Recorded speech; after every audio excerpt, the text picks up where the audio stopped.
যারা ছিলেন 25 বছরের কারাবন্দী ছিলেন, যাবজ্জীবন যাদের হয়েছিল, আমি তাদেরই মধ্যে একজন স্ত্রী, শহীদুর রহমান স্ত্রী, আমি চট্টগ্রাম থেকে। দেখেন আরব আমিরাতের মতো জায়গাতে ওইটা একটা রাজতন্ত্র দেশ, ওইখানে গণতন্ত্র বলতে কোনো কিছু নাই। বিগত দিনে কিন্তু ওইখানে দেশের জন্য কখনো কেউ নামছে বলে আমি জানি না, বা আমার কখনো মনেই পড়ে না। কিন্তু ওনারা ওনাদের উজ্জ্বল ভবিষ্যৎ নষ্ট করে দেশের জন্য ওনারা কথা বলতেছিলেন। যখন আমাদের এখানে স্বৈরাচার খুনি হাসিনা আমাদের ভাই বোনদের উপর পাখির মতো করে গুলি করে মারতেছিল, আমাদের ভাই বোনদের উপর অত্যাচার করতেছিল, তখন ওই সময়টাতে কিন্তু ইন্টারনেট অফ করে দেওয়া হয়। এইটার কারণেই কিন্তু আমাদের ফ্যামিলি মেম্বাররা বা আমার ভাইরা যারা আছেন তারা প্রত্যেকেই কিন্তু রাস্তায় নামছিলেন, ওনাদের ফ্যামিলির জন্য, ওনাদের পরিবারের জন্য, ওনাদের রাষ্ট্রের জন্য, ওনাদের যত ভাই বোনের উপর অত্যাচার করছে ওইটার জন্য। ওনারা আরব আমিরাতের মতো জায়গাতে যে আন্দোলন করছে, ওনারা কখনো কল্পনাই করে নাই যে ওনারা 25 বছর যাবজ্জীবনের আসামি হবে, ওনারা জঙ্গি হিসেবে আখ্যায়িত পাবে। ওনাদের দোষটা কি ছিল? ওনাদের দোষটা ছিল ওনারা ওনাদের দেশের পক্ষ হয়ে নামছে। ওনাদের মূল উদ্দেশ্য ছিল যে আমরা ওই দেশে গিয়ে ভাইদের সাথে যোগ দিতে পারবো না, কিন্তু আমরা এখান থেকে আমার ভাইদেরকে মনোবলটা দিতে পারি, আমরা খুনি হাসিনা ফ্যাসিস্টের বিরুদ্ধে আমরা লড়তে পারি, সেটা ওনারা ওইখান থেকে দেখাই দিয়েছেন। বিগত দিনে আমি পার্সোনালি বা যারা আমার ভাইরা ছিলেন, ওদের পরিবারের অনেকজন ছিলেন, আমি এমন কোনো ব্যক্তি নাই যার কাছে যাই নাই। হয়তো আপনারা জানেন, বিশেষ করে যারা আরব আমিরাতের মতো জায়গাতে আন্দোলন নামছিলেন খুনি হাসিনা ফ্যাসিস্টের বিরুদ্ধে, ওইখানে কিন্তু সর্বোপরি সরকার হচ্ছে বিএনপি। এটা একদম খোলাসা, একদম ওপেন যে যারা রাস্তা নামছেন তারা আওয়ামী লীগের বিপক্ষে, মানে হচ্ছে বিএনপি। তাহলে ওদেরকে নিয়ে বিএনপির পক্ষ থেকে একটা নিম্নতম মানের স্ট্যাটাস পর্যন্ত কেউ দেয়নি কখনো। ওনাদের কাছ থেকে আমরা বারবার ওনাদের হাতে পায়ে পর্যন্ত ধরছি, ওনাদের দরজা গিয়ে করা নাড়ছি, ওনারা আমাদের কথায় সাড়া দেন নাই। ওনারা বলছেন যে আমরা ক্ষমতা নেই। আরে তোরা ক্ষমতা নেই, কিন্তু মানুষগুলো তো বলেন তোদের পক্ষ হয়ে নামছে, তোদের দেশের জন্য নামছে। তখন কি এনসিপি কি মানে কি বলে দলের মধ্যে ছিল? কোনো রাষ্ট্রীয় শক্তি ছিল না? ছিল না। ওনারা কিন্তু জুলাই অভ্যুত্থানে ছিল। আমাদেরকে সবসময় বলেন যে আপনার হাজবেন্ড, আপনার ভাইয়েরা নামছে জুলাইয়ের ক্ষেত্রে, আপনারা ওনাদের কাছে যান, আমাদের কাছে কেন আসছেন? এটা তো আমরা আপনাদের কাছ থেকে আশা করি নাই। মানুষগুলো তো আপনাদেরই ছিল, আপনাদের দলকে সাপোর্ট করতো, আপনাদের মানুষগুলোকে সাপোর্ট করতো। এনসিপি হয়েছে কতদিন? এনসিপি তো বেশি দিন আগে নেই, কিন্তু যুগ যুগ ধরে আওয়ামী লীগ বিএনপি আছে, সবাই জানে। তাহলে ওই ক্ষেত্রে গিয়ে আমার বিএনপি ভাইদেরকে বলবো, ওই দলটাকে আমি বলবো, আপনারা কি করছেন? মানুষগুলো আপনাদেরই ছিল, আপনাদের কাছ থেকে কোনো সাহায্য সহযোগিতা করে কিছু পাই নাই।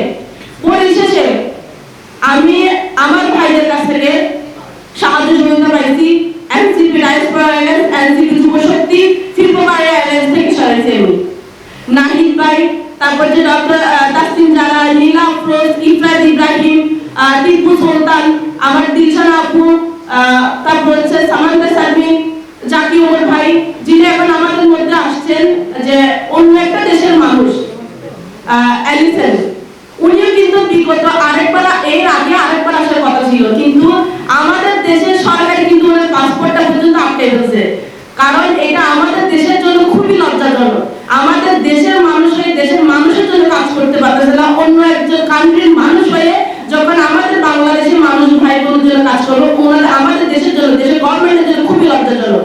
তার কারণে কিন্তু আমার ভোটে কিন্তু তখন আসতে দেয়নি, পরিশেষে কিন্তু ওনার ব্যর্থ হয়েছে। আমার পরে কিন্তু বাংলাদেশে এসে কিন্তু দেখাই দিছে মানুষ চাইলে সবকিছু পারে। আমাদেরকে বিগত দিনে এত পরিমাণ সাপোর্ট করছে, নিঃস্বার্থে, নির্দ্বিধায়, কোনো স্বার্থ ছিল না। এনসিপির কোনো স্বার্থ ছিল না, এনসিপি যুব শক্তির কোনো স্বার্থ ছিল না।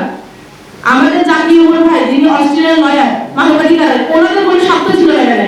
নিঃস্বার্থভাবে ওনারা আমাদেরকে সবাইকে সাহায্য সহযোগিতা করে গেছে, শুধুমাত্র আমাদের ফ্যামিলির অবস্থা দেখে, আমাদের ফ্যামিলির মানুষগুলোর কান্নাকাটি দেখে। ওনারা আমাকে কথা দিয়েছিলেন, দিলশান আপু আমাকে কথা দিয়েছে, আপু আপনি কান্নাকাটি করবেন না। আমার সাথে তখন রেগুলার কথা হইতো, দিলশান আপুর সাথে, সালাম আপুর সাথে। ওনারা আমাকে বলছে, আপু আপনারা আমাদের সাথে যদি থাকেন, ইনশাআল্লাহ আমরা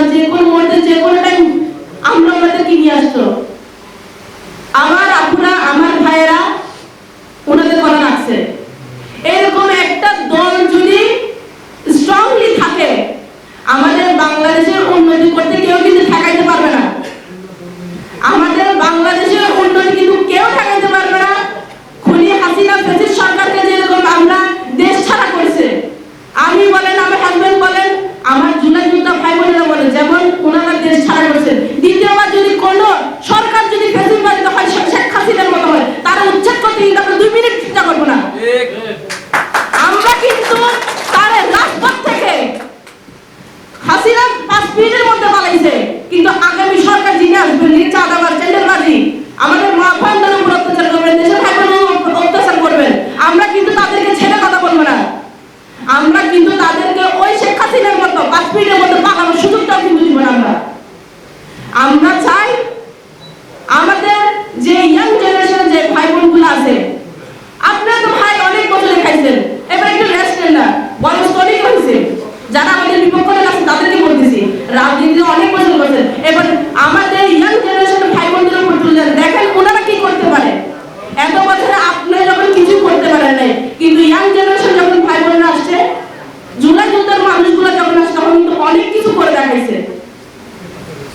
আমি এটার উপরে বিশ্বাস রাখি, 25 বছরের যাবজ্জীবন কারাদণ্ড মানুষগুলো যখন আনতে পারছে ওই দেশ থেকে, ওই দেশটা কিন্তু আপনাদেরকে আমি আগে বলছি এখন বলছি, ওইটা হচ্ছে রাষ্ট্রযন্ত্র দেশ, ওইটা কিন্তু